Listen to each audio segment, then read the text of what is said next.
it's time now for the business news. Will Hildebrandt is here. Will, a very important meeting at a Latvian hotel. That's right. This is on the sidelines of an EU meeting with 6 former Soviet republics.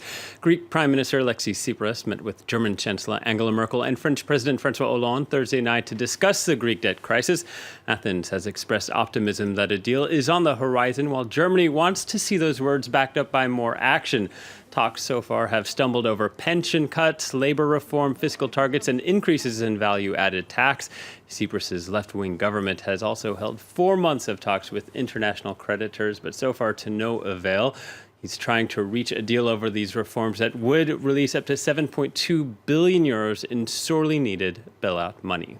Okay, let's move across to the US now, Will. President Barack Obama is a step closer to be able to fast-track trade agreements. Tell us more. That's right. This is a highly secretive 12-nation trade agreement. Now, on Thursday, the Senate agreed to end debate on the measure and move it to a final vote, despite opposition from many Democratic leaders. The legislation is key to sealing the Pacific Trade Pact, and it means Obama would be able to submit the plan to Congress for an up or down vote with limited debate and no amendments. Kate Moody looks closer at the deal.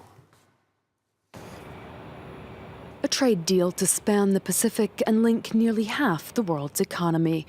President Barack Obama is trying to push through the Trans-Pacific Partnership Deal, or TPP, a cornerstone of his plan to pivot the U.S. towards Asia. Little is known about the details of the proposed agreement, which has been hashed out in 19 top-secret negotiating sessions.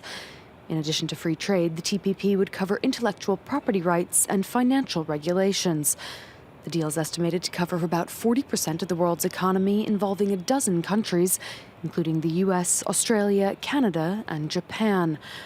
China hasn't been invited to join, though it could in the future. Some analysts believe it could help counter Beijing's growing clout in the global economy.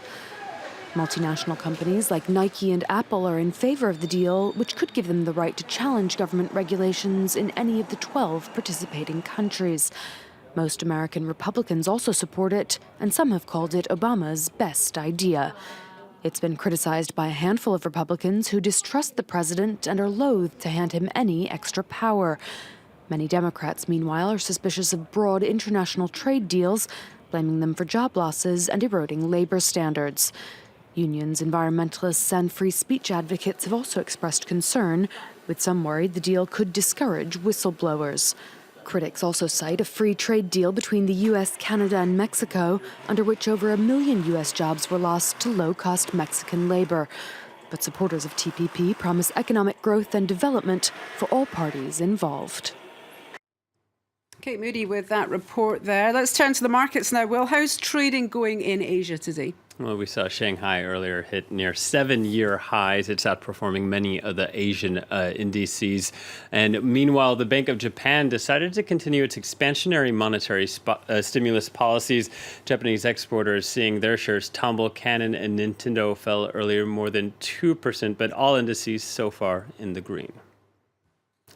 Well, time now for a quick look at company news. Hewlett-Packard is selling a 51% majority stake in its Chinese server business to Tsinghua Holdings. The €2 billion deal should be completed by the end of the year. The new firm is being touted as a leader in China for computer servers, storage, and technology services. The deal follows HP's decision last year to split its PC and printers business from its software and enterprise services. And Germany's biggest bank saw an investor revolt. Close to 40% of its investors voted against the top brass at its annual meeting. Deutsche Bank has failed to meet its most recent profit targets, and that has sparked anger. The CEO has asked for patience from shareholders, and Deutsche Bank was recently ordered to pay a $2.5 billion fine for its involvement in an interest rate rigging scandal. And off-target and off-trend, retailer Gap reported disappointing first-quarter results with an 8% fall in profit.